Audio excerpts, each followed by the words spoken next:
Հարգելի գործընկերներ, ես հարցի տեսքով ձևակերպեմ, քանի որ իրավունք չունենք հարց տալու այս փուլում։ Տեսեք, ես ինքս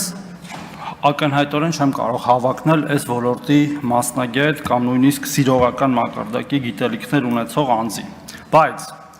մենք առաջինից երկրորդ ընթերցում երևի բոլոր պատգամավորներս, այդ թվում եւ ես, ստացել ենք առնվազն 10 դիմում, խնդրանք, բողոք ոլորտի մի շարք ընկերություններից եւ ընկերությունների խմբերից, հա, այսպես ասած։ Ես ինչ եմ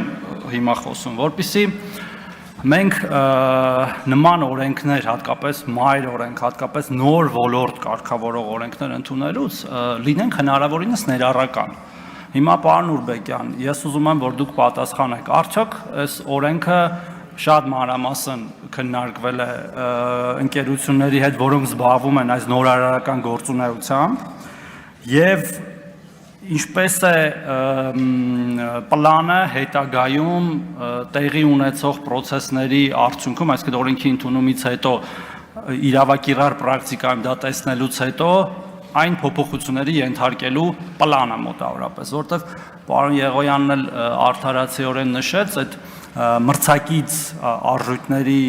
գաղափարը մենք չենք կարող անտեսել, ավելին մենք ինչքան էլ օրենքներ ընդունենք, հարգելի գործընկերներ, եթե աշխարհում երկրագնդում մի process, որը հիմնված է տեխնոլոգիաների վրա, որոնք մենք չենք արգելում, այսինքն IP-ներ չենք փակում, այդ կրիպտո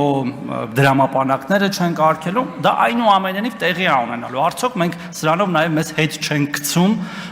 տեխնոլոգիական այս առաջընթացից, որը ամբողջ աշխարհում այնուամենայնիվ տեղի է ունենալու։ Շնորհակալություն։